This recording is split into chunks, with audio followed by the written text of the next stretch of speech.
last book that I read in the month of October,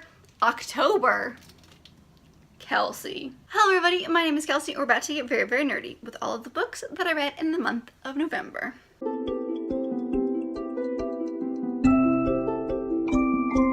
So this month I read a total of 10 books. 10.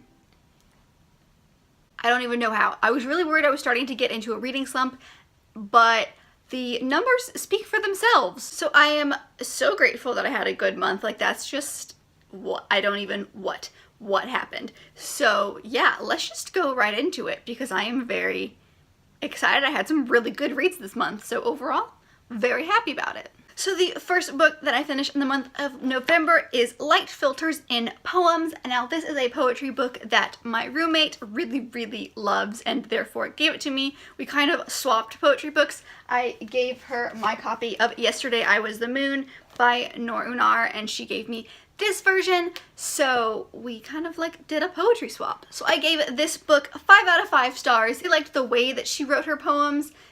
Some of them were very, very like symbolic of certain things, and some of them were just cut and dry, like this is how it is. I also really enjoyed that at the very, very beginning of the book, she kind of had a note to the reader that was basically like, listen, this is just my life, and you know, what you might read is going to be hard. It was hard for me to write, and it's probably going to be hard for you to read, and that's okay.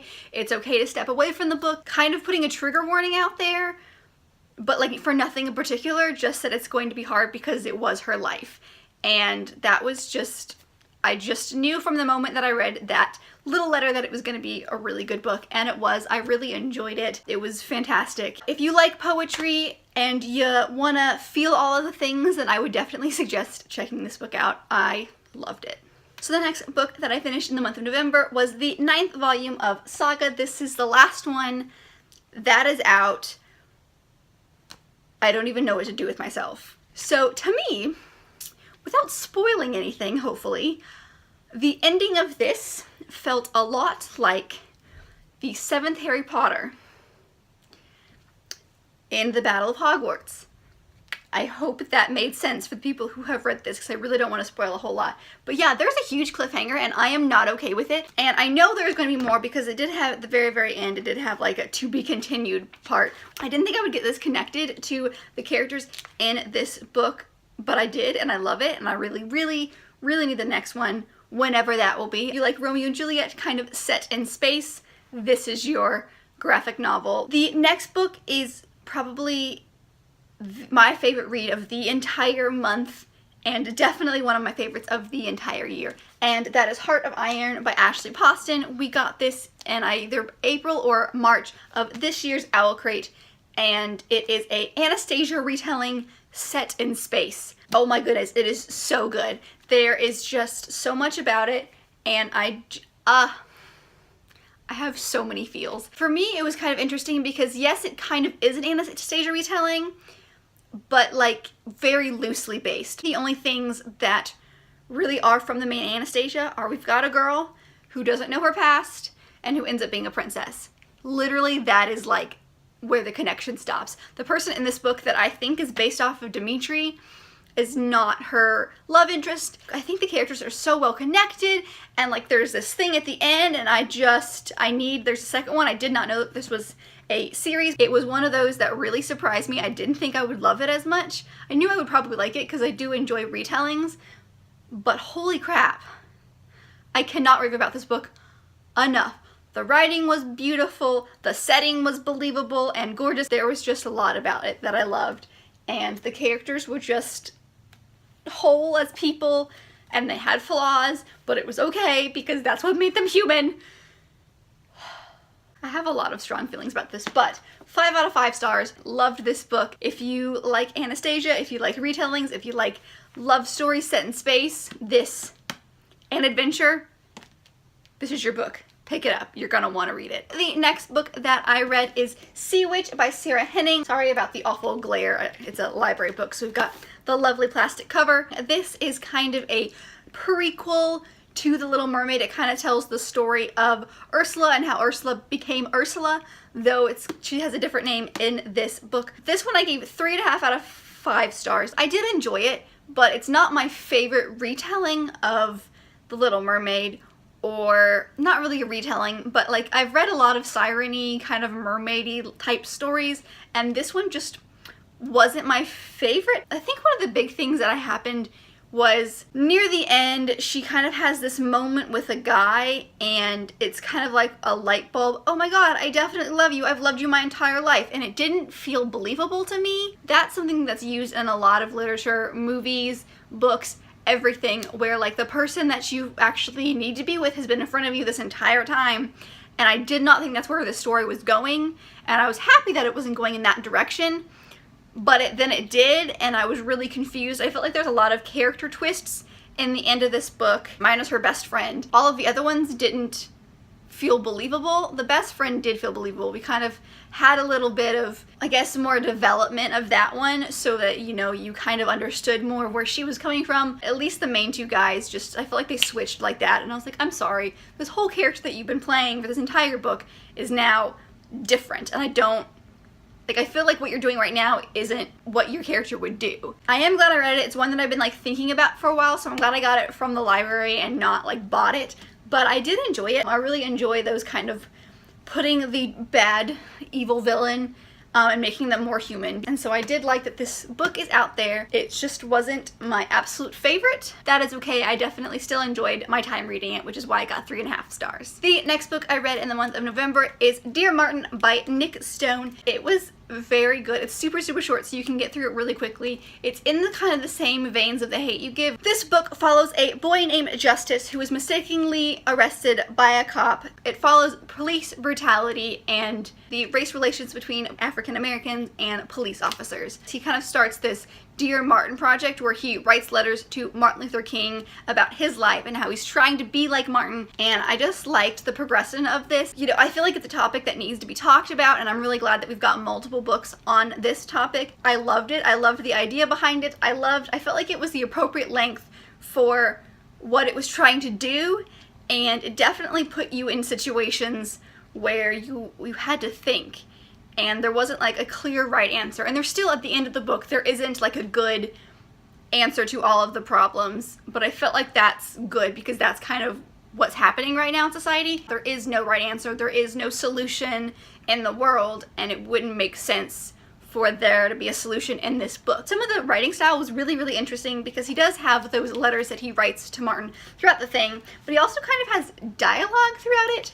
And it's not like dialogue. I don't know if you can see, but it's like a name. It's like a play. There's a name, a colon, and then like what they said, and then the next person, and the next person. Kind of like you're watching a scene without having any of the narration or explaining what's going on. It's just kind of like the dialogue. And I think for some of the situations and some of the conversations that happen in this book, that worked really well. But I'd never seen that before. I really enjoyed my time reading this. I gave this 5 out of 5 stars. I highly suggest it, and I hope everyone reads it because it is definitely worth the read. So the next book that I read is Just Friends by Tiffany Pitcock. This is a super fluffy romance about high school. It follows two people, Jenny and Chase, who are trying to save an oral communications project, and so they basically create this entire background where they've been friends forever.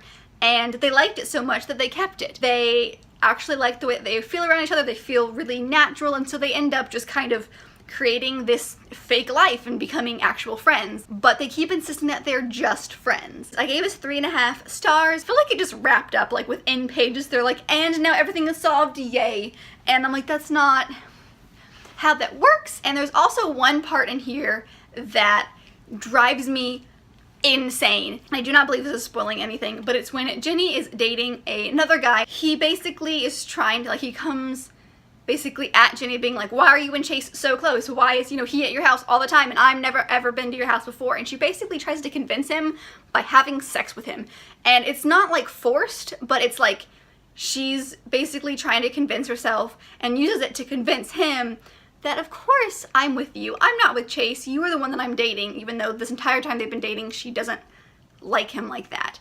And it's just, I hate that so much. Like, that's not okay.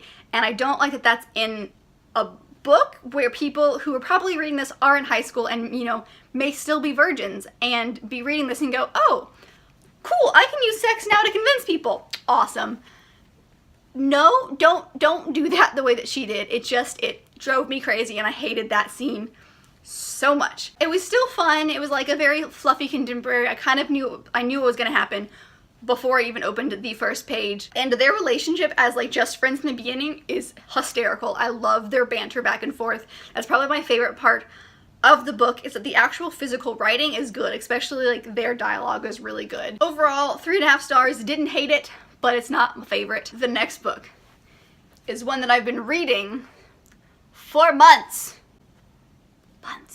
And that is Gemini by J. Kristoff and Amy Kaufman. This is the second in the Illuminae files. I started this in March, like way early, and I stopped it because I was doing the Owl Readathon, and then I had it because I wanted to actually read it for a challenge, and then I used it for another challenge, and I didn't read it either time. I found the audiobook, and so I listened to it while I was reading, which is my new favorite way to do it. If you're just listening to the audiobook, you get most of the story, but there's still like physical documents that you need to see for it to make sense, and vice versa,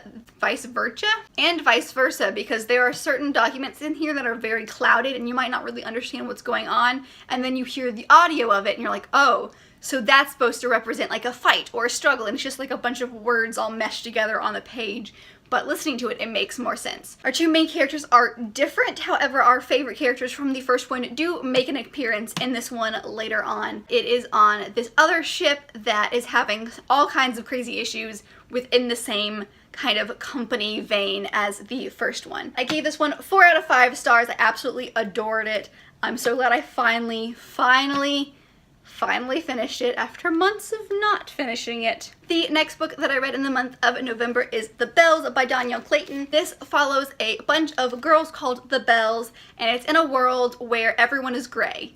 But if you have a lot of money, then you can go to a bell, and a bell can make you beautiful. They can change the way you look, they can change what colors you are, what color your hair is, what color your skin is, you know, how your nose looks, basically anything about you, they can change. I gave this one 4 out of 5 stars.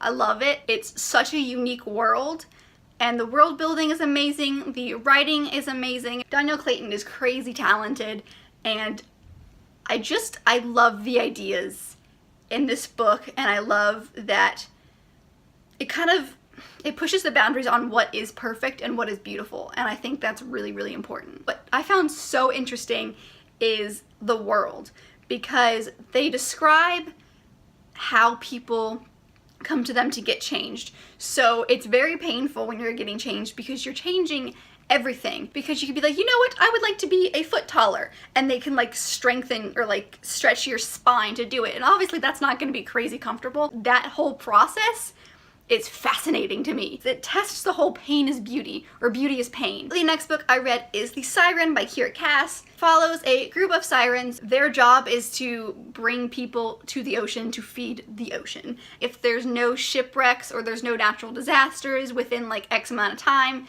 that's when she calls in the sirens and is like, hey, so that ship, you're gonna sing to it and you're gonna make people drown. And they stay on land. They don't have like fins like mermaids do. They are 100% human, legs and everything. And you know, like, what happens when you fall in love with someone? Because you're not supposed to do that. You're supposed to serve her for, I think, 100 years, and then you can basically restart your life over with, like, without memory of what you've been doing. It's really interesting because it's not like other stories or other siren stories where you have a sea queen or sea king who is in charge of the waters. No, like, the sea is alive, and it's not a person, but it has like coherent thoughts and it can talk to the sirens. I gave this one 3 out of 5 stars because it was interesting, but I was also slightly bored at the same time. I don't know if you can be into a book and bored. I think that the love story in this is crazy believable, and so it was really good. I'm actually, now that I'm thinking about it, I'm probably gonna bump this up to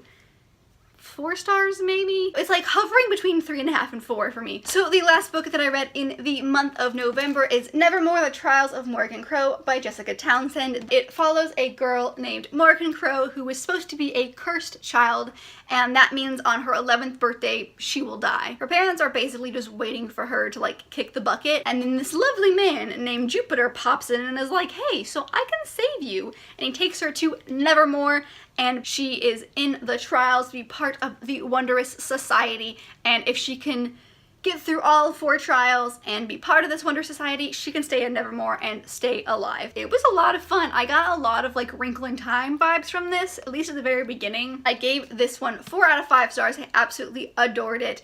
You just feel for her so much because she's bullied by everybody in her town. The day that she turns 11 is like this big holiday, and everyone is super, super excited, and she's like over in the corner cowering because, you know, she thinks she's gonna die really soon and no one even like thinks to think about her. And Jupiter pops up and he's the funniest guy ever. I freaking love him. He was so much fun to read about. This was just a really good book, and I cannot wait to start the second one. So that is it. Those are all of the books that I read this month. Like I said, I had a pretty good reading month. I felt good about a lot of these books, which I am loving. I will leave it here. Thank you guys so much for watching. Let me know down in the comments what your favorite book in the month of November that you read was. I would love to know. Give this video a big thumbs up if you liked it, and subscribe if you want to be part of this awesome growing family we've got going on over here. And I will see you guys in my next video. Bye!